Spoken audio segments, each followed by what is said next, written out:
বোকা মেয়ে, তুমি ক্লাস 10-এ পড়ো, তোমার লজ্জা হয় না কেন? এদিকে শোনো, কথা বলছো কেন? এদিকে শোনো, তুমি ক্লাস 10-এ পড়ো, যেদিন ক্লাস 8-এ উঠেছিলে সেদিন তোমার হাইজ হয়েছিল, তোমার বিবাহে 2টা বাচ্চা হতো, তুমি 2 ছেলের মা, তোমার মাথায় কাপড় নেই মানে? বাপ বেটিকে লজ্জা বেঁচে খেয়েছ? জাতির ক্ষতি করে জান্নাত কেনার চেষ্টা করো না বাপ বেটি। শোনো, তোমাকে বলছি, তোমার বাপকে বলছি, আমার উপরে রাগ করলে কিছু আসে যায় না। আমি এই কথা বলিনি, আমি অনুবাদক মাত্র। মুহাম্মদ সাল্লাল্লাহু আলাইহি সাল্লাম আজ থেকে 1450 বছর পূর্বে তোমার বাপের কথা বলে গেছে। আমার বলার কি আছে এখানে? আমার রাগ করার কি আছে তোমার উপরে? মুহাম্মদ সাল্লাল্লাহু আলাইহি সাল্লাম যখন কথা বলতেন, খাতাবা যখন তিনি বক্তব্য দিতেন, আমরা তাই না, তার 2 চোখ লাল হয়ে যেত, অস্তত গালাহু, তার রাগ বেশি হয়ে যেত, ওয়ালা সাউতুহু, তার কণ্ঠ উঁচু হয়ে যেত, কান মন জোরে যায়, যেন তিনি সৈন্যদলকে ধমক দেখাচ্ছেন। কণ্ঠস্বরে তিনি বক্তব্য করেননি।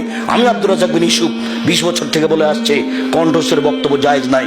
কোন মায়ের বেটা একটু বলে না কেন যে চলবে?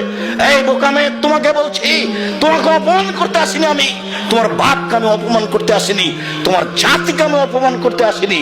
আমি তোমাকে মূল্যায়ন করি। তুমি বলো এটা কোন আদর্শ? তোমার মাথায় কাপড় নেই কেন? কাপুরুষের মেয়ে তুমি। তোমার বাপ বিবাহ করে ভুল করেছে, তোমার বাপকে রাসূল সাল্লাল্লাহু আলাইহি ওয়াসাল্লাম বিবাহ করতে নাকচ করেছে। রাসূল সাল্লাল্লাহু আলাইহি ওয়াসাল্লাম বলেছেন কন্ট্রোল ক্ষমতা না থাকলে বিবাহ করতে হবে না।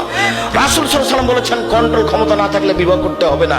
তিনি বলছেন ইয়া মাশারা শাবাব, হে যুবকদল, মান ইসতাতা মিনকুম বাত ফালিয়াতাজাওয়াজ, যাদের কন্ট্রোল ক্ষমতা আছে, যাদের মোহর ক্ষমতা আছে, যাদের বাড়ি তৈরি করার ক্ষমতা আছে, যাদের মেহমানের বসার জায়গার ক্ষমতা আছে, যারা পুরুষত্ব রাখে, চোখ যেভাবে ঘুরে বউ সেভাবে চলে, চোখ যেভাবে ঘুরে বউ সেভাবে চলে, এরকম পুরুষত্বের যার ক্ষমতা আছে, কন্ট্রোল ক্ষমতা আছে, সেজন্য বিবাহ করে।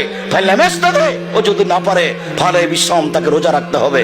ফেন হলো বেজা, রোজাই হচ্ছে তার যৌবনকে দমন করার মাধ্যম। ও বিবাহ করতে পারবে না।